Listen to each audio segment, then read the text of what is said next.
ದೇವಸ್ಥಾನದ ಸಾತ್ವಿಕ ಶೈಲಿಯ ಸಾಂಬಾರ್ ರೆಸಿಪಿ ಹೇಗೆ ಮಾಡೋದು ಅಂದರೆ, ಒಂದು 3 ಬದನೆಕಾಯಿ, 2 ಟೊಮೆಟೊನ ತೆಗೆದಿಟ್ಕೊಂಡಿದ್ದೀನಿ, 2 ಆಲೂಗಡ್ಡೆನ ತೊಳೆದು ಹೆಚ್ಚಿಟ್ಕೊಂಡಿದ್ದೀನಿ. ಈ ಕಡೆ ಧನಿಯಾ, ಜೀರಿಗೆ, ಕರಿಬೇವು, ಕಡಲೆಬೇಳೆ, ಉದ್ದಿನಬೇಳೆ, ಒಣಮೆಣಸು ಇವನ್ನೆಲ್ಲ ತೆಗೆದಿಟ್ಕೊಂಡಿದ್ದೀನಿ. ಒಂದು ಬಾಣಲಿ ಕಾಯಿಗೆ ಇಟ್ಬಿಟ್ಟು ಒಂದು ಸ್ವಲ್ಪ ಆಯಿಲು, ನಿಮಗೆ ಆಯಿಲ್ ಬೇಡ ಅಂದರೆ ಹಾಗೆ ಕೂಡ ಫ್ರೈ ಮಾಡ್ಕೋಬೋದು. ಈ ಬಾಣಲಿ ಕಾದಿರೋದ ನಂತರ 2 ಸ್ಪೂನ್ ಕಡಲೆಬೇಳೆನ ಹಾಕ್ತಾಯಿದ್ದೀನಿ, 2 ಸ್ಪೂನ್ ಉದ್ದಿನಬೇಳೆನೂ ಸೇರಿಸ್ಕೊತಾ ಇದ್ದೀನಿ. ಕಡಲೆಬೇಳೆ, ಉದ್ದಿನಬೇಳೆ ಕಂದು ಬಣ್ಣ ಬರೋ ತನಕ ಫ್ರೈ ಮಾಡ್ಕೋಬೇಕು. ಎಣ್ಣೆ ಹಾಕ್ಕೊಂಡ್ರೆ ಟೇಸ್ಟ್ ಚೇಂಜ್ ಬರುತ್ತೆ, ಎಣ್ಣೆ ಇಲ್ಲದೇನೂ ಕೂಡ ಒಂಥರ ಟೇಸ್ಟ್ ಚೇಂಜ್ ಬರುತ್ತೆ. ಕೆಲವರು ಎಣ್ಣೆ ಜಾಸ್ತಿ ಬಳಸೋದಿಲ್ಲ ಅಡುಗೆಯಲ್ಲಿ.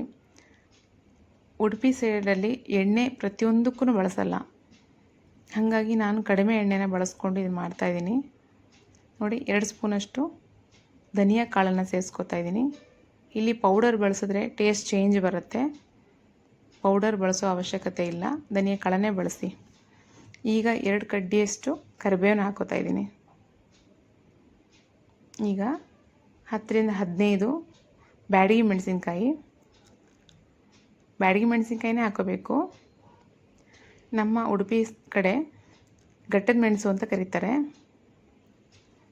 ನೋಡಿ, ಇದೆಲ್ಲವೂ ಸ್ವಲ್ಪ ಆಯಿಲ್ ಹಾಕ್ಕೊಂಡ್ರೂ ಪರವಾಗಿಲ್ಲ, ಚೆನ್ನಾಗಿ ಫ್ರೈ ಮಾಡಿಕೊಡಿ. ಈಗ ಒಂದು ಅರ್ಧ ಸ್ಪೂನ್, 2 ಸಲ ಅಂದರೆ 1 ಸ್ಪೂನ್ ಜೀರಿಗೆ ಹಾಕ್ಕೊಂಡ್ರೆ ಸಾಕು. ಈ ಥರ ಫ್ರೈ ಮಾಡ್ಕೊಳ್ಳಿ. ಜೀರಿಗೆ ಜಾಸ್ತಿ ಕಾದು ಕಪ್ಪಾಗಬಾರ್ದು, ಹಾಗಾಗಿ ಚೆನ್ನಾಗಿ ಫ್ರೈ ಆಗಲಿ.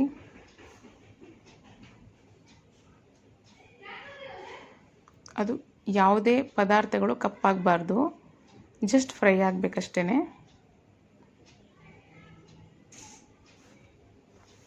ಈ ಥರ ಫ್ರೈ ಆಗಲಿ. ನೋಡಿ, ಎಲ್ಲ ಮಸಾಲೆ ಹೊಂದ್ಕೊಂಡಿದೆ. ಈಗ ಒಂದು ಕಡಿಕಾಯಿ ಅಂತ ನಾವು ಒಂದು ಹೋಳಿಗೆ ಅಂತ ಹೇಳ್ತೀವಿ, 2 ಮುಷ್ಟಿ ಅಂತ ಅಂದ್ಕೊಳ್ಳಿ, ಕಾಯಿನ ಸೇರಿಸ್ಕೊಂಡು ಅದಕ್ಕೆ ಸ್ವಲ್ಪ ಅರಿಶಿನ, ಇಂಗು, ಇದು ಈ ರೆಸಿಪಿಗೆ ಮೇನ್ ಇಂಗ್ರೀಡಿಯೆಂಟ್ ಆ್ಯಕ್ಚುಲಿ. ಏಕೆಂದರೆ ಇಂಗು ಬಳಸಿದಾಗಲೇ ಅದ್ರ ಪರಿಮಳ ಚೇಂಜ್ ಆಗುತ್ತೆ. ಈ ಮಸಾಲೆ ಎಲ್ಲ ಹಾಕ್ಕೊಂಡು ಚೆನ್ನಾಗಿ ಫ್ರೈ ಮಾಡ್ಕೊಳ್ಳೋಣ. ನೋಡಿ, ಮಸಾಲೆ ಜೊತೆ ಕಾಯಿ ತುರಿ ಕೂಡ ಚೆನ್ನಾಗಿ ಹೊಂದ್ಕೋಬೇಕು. ಇಲ್ಲಿ ನಾನು ಹಸಿ ಕಾಯಿ ತುರಿ ಬಳಸಿರೋದು, ಒಣ ಕಾಯಿ ತುರಿ ಕೂಡ ಅಂದರೆ ಕೊಬ್ಬರಿ ಕೂಡ ಬಳಸ್ಕೋಬಹುದು, ಬಟ್ ನಾನು ಹೇಳ್ತಿರೋ ಇಂಗ್ರೀಡಿಯೆಂಟ್ಸ್ ಎಲ್ಲ ಈ ಸಾಂಬಾರಿಗೆ ಟೇಸ್ಟ್ ಕೊಡುತ್ತೆ. ಈಗ ನೋಡಿ, 1 ಸ್ಪೂನಷ್ಟು ಸಾಸಿವೆ ಸೇರಿಸ್ಕೊತಾ ಇದ್ದೀನಿ, ಮತ್ತೊಂದು ಸ್ಪೂನ್ ಕೂಡ ಸೇರಿಸ್ಕೊತಾ ಇದ್ದೀನಿ.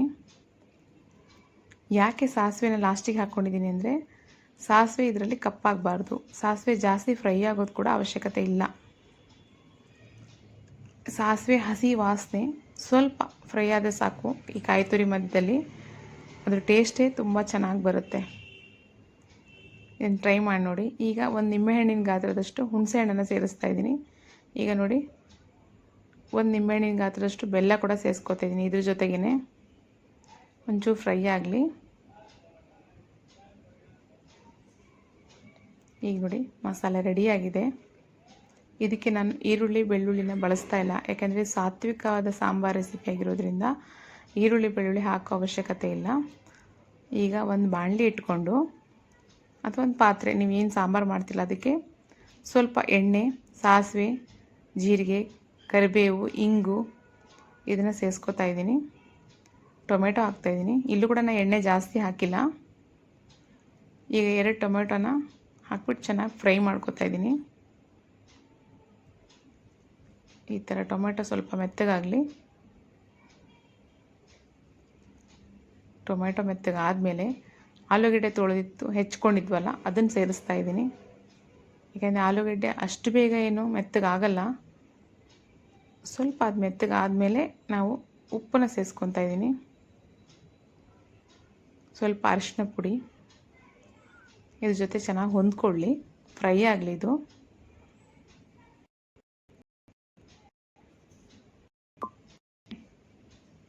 ಸ್ವಲ್ಪ ಒಂದು ಪ್ಲೇಟ್ ಮುಚ್ಚಿಟ್ಟು ಸ್ವಲ್ಪ ಹೊತ್ತು ಅದು ಬೇಯಲಿ.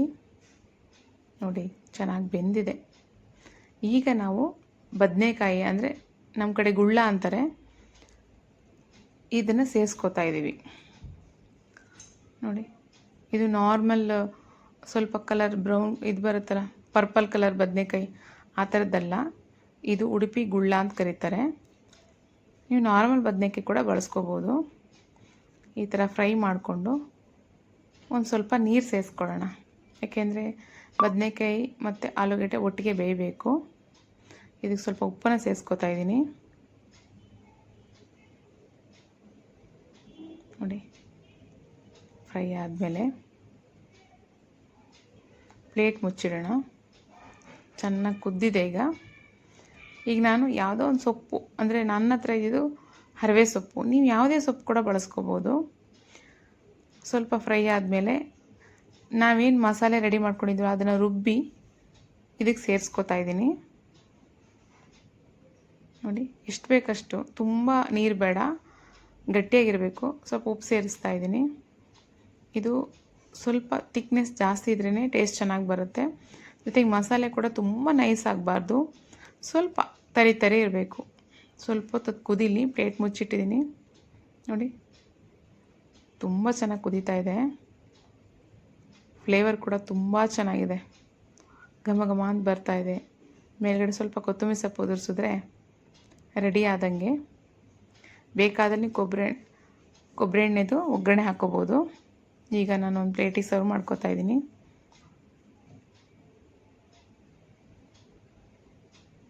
ನೋಡಿ. ಘಮ ಘಮ ಅಂತಿರೋ ದೇವಸ್ಥಾನ ಶೈಲಿಯ ಸಾತ್ವಿಕವಾದ ಸಾಂಬಾರ್ ರೆಸಿಪಿ ರೆಡಿಯಾಗಿದೆ. ಕೊತ್ತಂಬರಿ ಸೊಪ್ಪು ಹಾಕಿ ಸವಿಯಕ್ಕೆ ಕೊಡ್ತಾಯಿದ್ರೆ ತುಂಬ ಟೇಸ್ಟಿಯಾಗಿರೋ ಸಾಂಬಾರ್ ರೆಸಿಪಿ ರೆಡಿಯಾಗಿದೆ.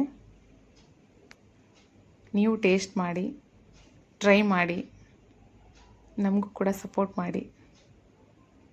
ಬಾಯ್.